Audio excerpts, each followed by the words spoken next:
बिहार में सभी नियोजित शिक्षकों को राज्यकर्मी का दर्जा देने के लिए सक्षमता परीक्षा ली गई थी। सक्षमता परीक्षा खत्म हो गई, रिजल्ट भी जारी हो गया है, लेकिन अब बारी है शिक्षकों की काउंसलिंग की कि अब शिक्षकों की काउंसलिंग कब होगी। तो आपको बता दें कि जैसा कि आप सभी को पता है कि देश में लोकसभा का चुनाव है, जिसके कारण आचार संहिता लगा हुआ है। तो वहीं आपको बता दें कि बड़ी खबर निकलकर ये सामने आ रही है कि लोकसभा चुनाव के बाद शिक्षकों की काउंसलिंग की जाएगी, क्योंकि अभी पूरे देश भर में आचार संहिता लगा हुआ है। जी हां, आपको बता दें कि बिहार में सक्षमता परीक्षा में पास करने वाले 1,87,615 नियोजित शिक्षकों की काउंसलिंग अब लोकसभा चुनाव के बाद होगी। इसको लेकर शिक्षा विभाग की तरफ से आदेश जारी कर दिया गया है। इसमें कहा गया है कि चुनाव के कारण लागू आदर्श चुनाव आचार संहिता के कारण आयोग ने नियोजित शिक्षकों की काउंसलिंग की अनुमति शिक्षा विभाग को नहीं दी। इसी वजह से राज्यकर्मी बनने के लिए नियोजित शिक्षकों को अभी 4 महीना का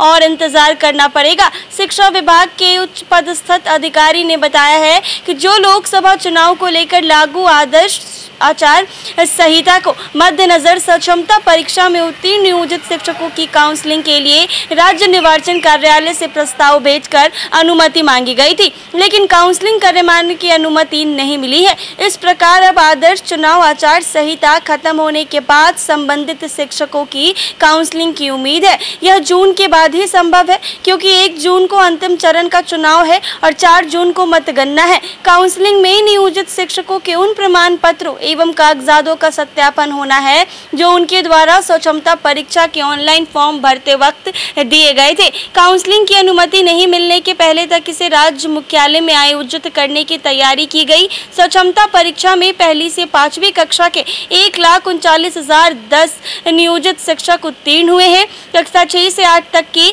22,941 शिक्षक, कक्षा 9वीं से 10वीं तक के लिए 20,394 शिक्षक और कक्षा 11वीं 12वीं कक्षा के 5,313 शिक्षक उत्तीर्ण हुए हैं। उधर काउंसलिंग के बाद ये सभी शिक्षक विशिष्ट अध्यापक शिक्षक बनेंगे। इन शिक्षकों से सक्षमता परीक्षा का फॉर्म भरने के दौरान 3 जिलों के विकल्प लिए गए थे। इन शिक्षकों को सक्षमता परीक्षा में प्राप्त अंक आरक्षण के आधार पर जिला आवंटित किया गया है। काउंसलिंग के बाद शिक्षकों को चयनित जिले में पदस्थापन के लिए विद्यालय आवंटित किया जाना है। आवंटित स्कूलों में योगदान की तिथि से संबंधित शिक्षकों का पदनाम बदलकर विशिष्ट अध्यापक का हो जाएगा। इसके साथ ही योगदान की तिथि से ही उन्हें राज्यकर्मी का दर्जा मिल जाएगा। रिजल्ट आ चुके हैं, लेकिन अब बारी थी शिक्षकों की काउंसलिंग की। तो अभी देश में आदर्श आचार संहिता चुनाव को लेकर लगा हुआ है, तो इस आदर्श आचार संहिता के बाद यानी लोकसभा चुनाव के बाद ही इन शिक्षकों की काउंसलिंग शुरू होगी, यानी अभी शिक्षकों को और इंतजार करना होगा। ऐसे ही तमाम अपडेट्स के लिए बने रहे NBC 24 पर।